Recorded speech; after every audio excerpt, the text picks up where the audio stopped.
Important question देखेंगे। PGCL ITI electrician जो ITI level का एग्ज़ाम होने वाला है।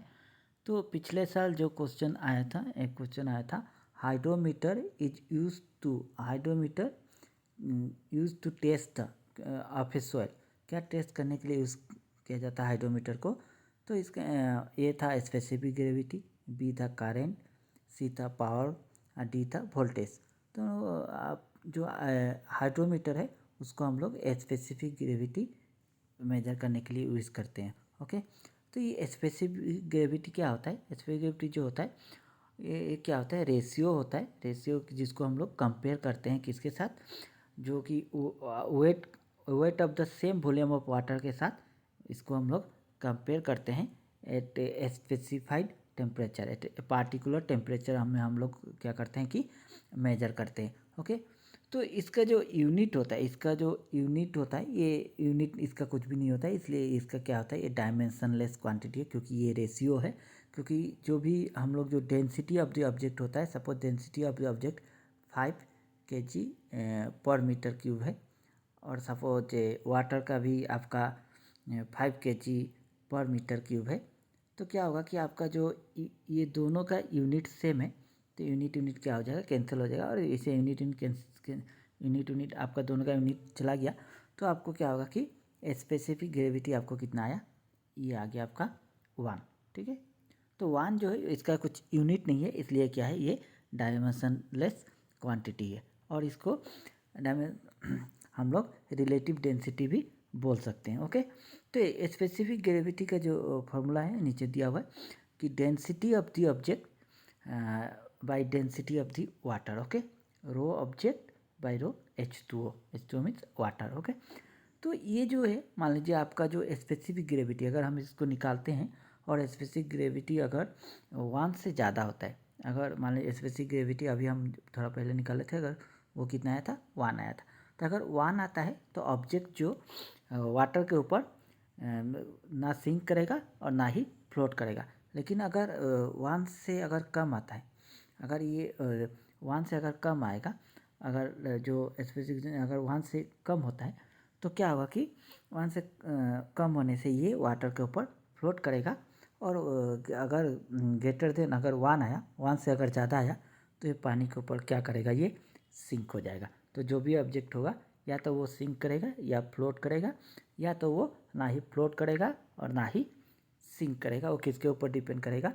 हम लोग निकालें स्पेसिफिक ग्रेविटी निकाल के ही पता कर सकते हैं, अगर क्वेश्चन में दिया हो तो। ठीक है, अभी में क्या है, हम लोग ऑप्शन में देखे थे कि कारेंट था, तो हम लोग को पता है कि कारेंट जो है, कारेंट क्या है? कारेंट जो है rate of flow of electrons. Okay, rate of flow of electrons भी बोल सकते हैं हम लोग, और नहीं तो हम लोग बोल सकते हैं कि rate of flow of charge. Okay, rate of flow of charge.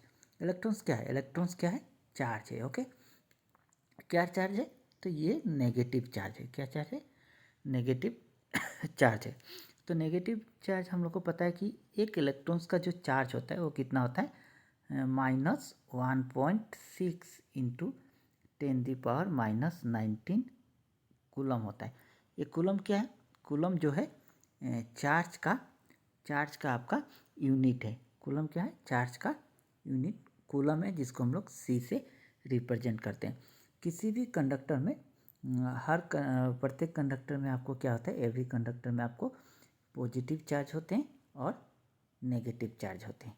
Okay, तो ये नेगेटिव चार्ज जो जब फ्लो करेगा तभी हमारा क्या होगा?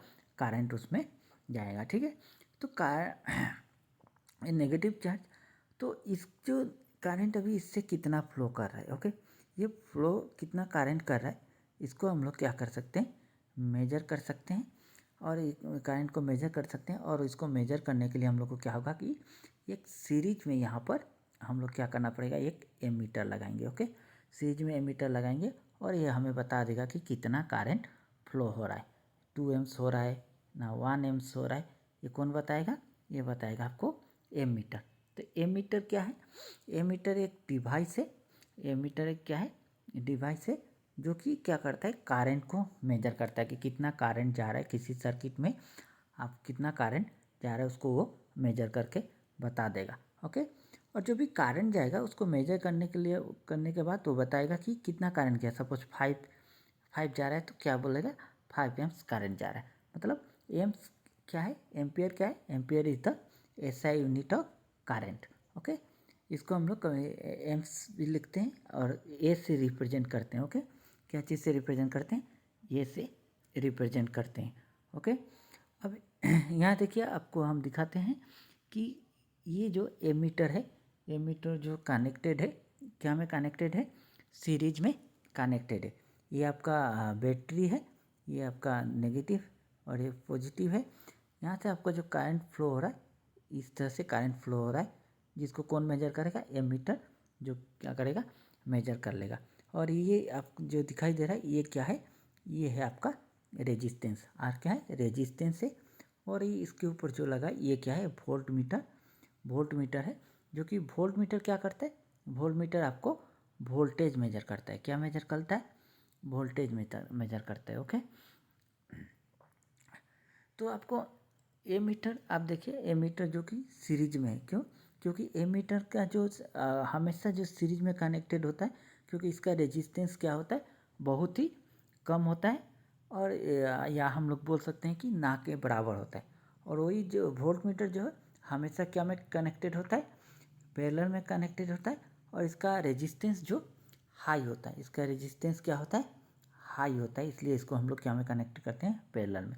अब इसको एमीटर का रेजिस्टेंस क्यों कम होता है, कम कारण है कि अगर इसका रेजिस्टेंस ज़्यादा होगा तो ये क्या करेगा, करंट को अपोज करने लगेगा। क्योंकि रेजिस्टेंस क्या करता है, करंट को अपोज करता है, तो यहाँ से ज़्यादा करंट फ्लो नहीं होगा, तो ये अच्छी तरह से मेजर नहीं कर पाएगा। इसलिए इसका करंट, इसका जो रेजिस्टेंस होता है वो हम लोग क्या करते हैं, कम रखते हैं, ताकि क्या होगा, मैक्सिमम करंट एमीटर से फ्लो होगा, तो उसको वो फुल्ली मेजर कर पाएगा। ओके, तो इसलिए इसको हम लोग सीरीज में कनेक्टेड करते हैं और वोल्ट मीटर को पैरेलल में कनेक्ट करते हैं। तो एक क्वेश्चन आ भी सकता है कि एमीटर को क्या में कनेक्ट करते हैं, तो हमेशा आप ध्यान रखिएगा कि एमीटर को हम लोग सीरीज में करते हैं और वोल्ट मीटर को हम लोग पैरेलल में करते हैं। ओके, अब एमीटर क्या करता है, करंट को मेजर करता है, जो I = V/R। ये कहाँ से आया है, तो ये ओम्स लॉ से आया है। कहाँ से, ओम्स लॉ से। तो आप देखिए ओम्स लॉ क्या होता है, electric current flows through a conductor. It flows through a conductor is directly proportional to the voltage across 2 point at constant temperature. तो ओम्स लॉ क्या बोलता है कि current is directly proportional to the voltage across the conductor but at constant temperature. Temperature क्या होना पड़ेगा, constant होना पड़ेगा। अगर टेम्परेचर कांस्टेंट नहीं हुआ तो ओम्स लॉ वैलिड नहीं है। ओके, ओम्स लॉ नहीं हो पाएगा, इसलिए क्या होगा, टेम्परेचर आपको कांस्टेंट लगना है। और ये जो है ओम्स लॉ का फॉर्मूला है, जो कि V = होता है I × R। ओके, तो ओम्स लॉ का जो भी ग्राफ होगा वो ग्राफ आपको यहाँ में दिखाई दे रहा है, करंट वर्सेस वोल्टेज ग्राफ। हमेशा क्या ग्राफ आएगा, स्ट्रेट लाइन आएगा। अगर आप टेम्परेचर वेरी करेंगे तो कभी भी अगर टेम्परेचर वेरी होता है तो उस जगह में हमारा जो, अगर वहाँ पर हम एक्सपेरिमेंट करते हैं तो हमारा ग्राफ कभी भी स्ट्रेट नहीं आएगा, हो सकते थोड़ा कर्व टाइप का आ सकते।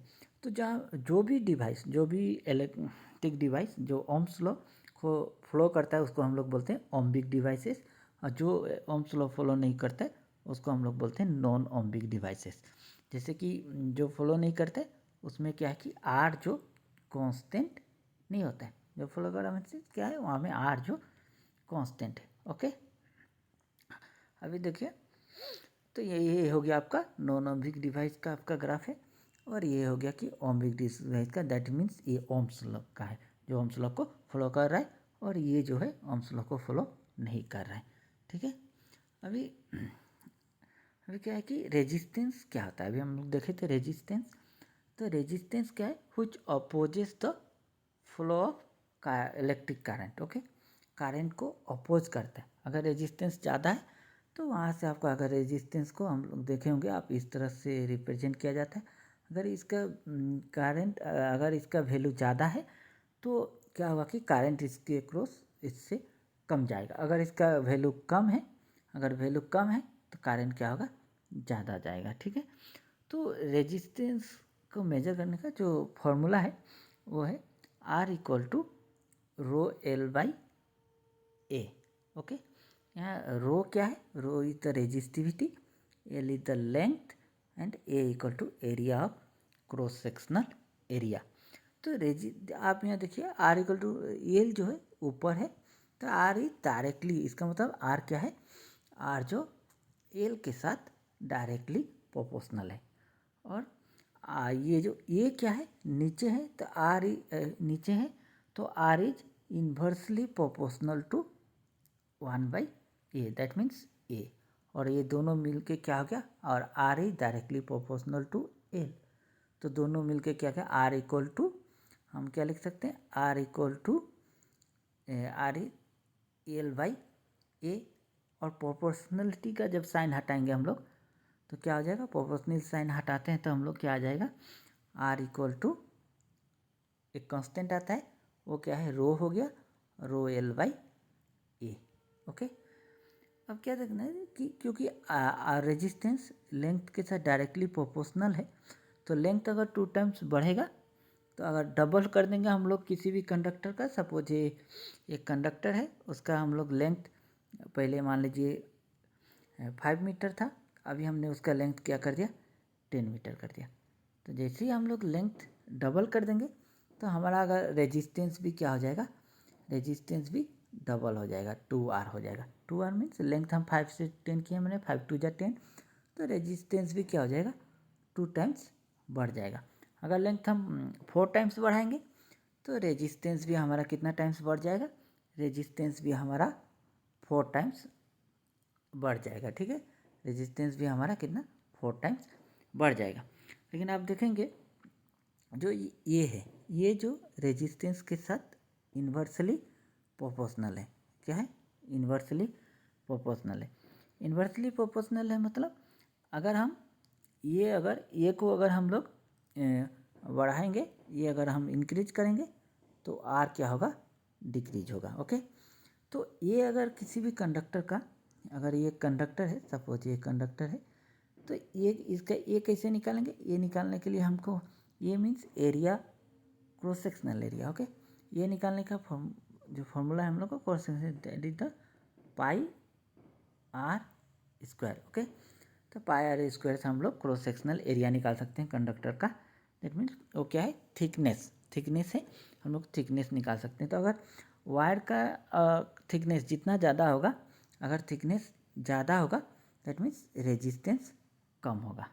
ओके, अगर थिकनेस कम होगा रेजिस्टेंस ज़्यादा होगा। ठीक है, अभी इसलिए यहाँ लिखा है कि resistance is directly proportional to length. और टेम्परेचर, अगर टेम्परेचर भी वेरी करेगा तो हमारा रेजिस्टेंस क्या होगा, वेरी करेगा।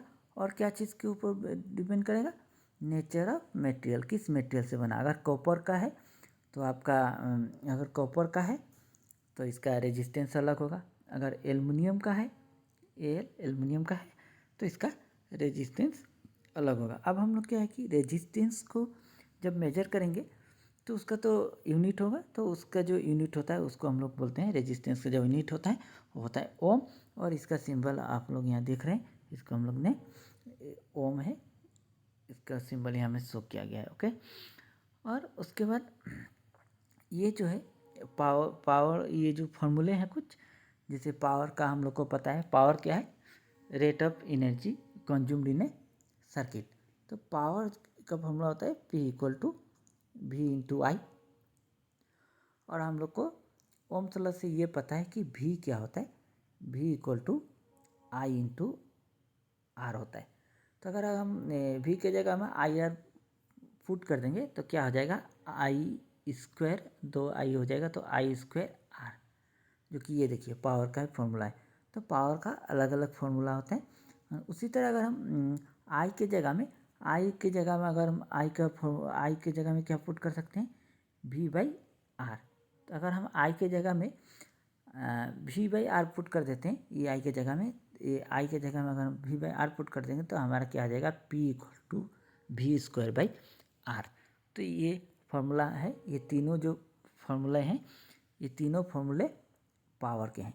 तो आपको एग्जाम में पूछ सकता है कि 3 ऑप्शन दे देगा और चौथा में पावर का एक फार्मूला नहीं रहेगा और ये तीनों रहेगा, तो आपको चौथा वाला को चूज़ करना पड़ेगा कि वो पावर का फार्मूला नहीं होगा, उसी तरह ये वोल्टेज के फॉर्मूले हैं। वोल्टेज का ओम्स लॉ से, ये जो पहला देख रहे हैं जो ओम्स लॉ से आया है, और ये आपका यहाँ से P इक्वल टू VI से आया है। P इक्वल टू VI जो होता है, ये P इक्वल टू क्या होता है VI। तो यहाँ से अगर आप V निकाल रहे हैं वोल्टेज, तो V इक्वल टू क्या हो जाएगा, ये I इसका नीचे आ जाएगा, तो V इक्वल टू P/I आ जाएगा। तो इस तरह से आपको ये फॉर्मूले आपको याद रखना है। उसी तरह रेजिस्टेंस का R इक्वल टू V/I है। और उसी तरह V के जगह में आप अपना तरह से पुट करके देखिए, V इक्वल टू IR होता है। आप इससे पुट करके देखिए, अलग अलग फॉर्मूला निकलेंगे, तो उसको हम लोग इस तरह से पुट करके लिखेंगे। ओके ना, अभी ये तो इतना। और उसी तरह से आर का 3 फॉर्मूला है, ये तीनों आपको याद रखना है। और ये करंट को जो करंट हम लोग लिखे थे, current I equal to V/R, जो ओम्स लॉ से आया है, तो I equal to V/R Ohm's law से। तो इसको भी हम लोग अलग अलग, V के जगह में आप IR रख दीजिए, देखिए क्या आता है।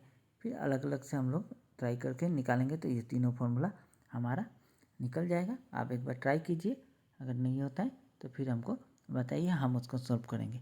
आज के लिए इतना ही। Thank you.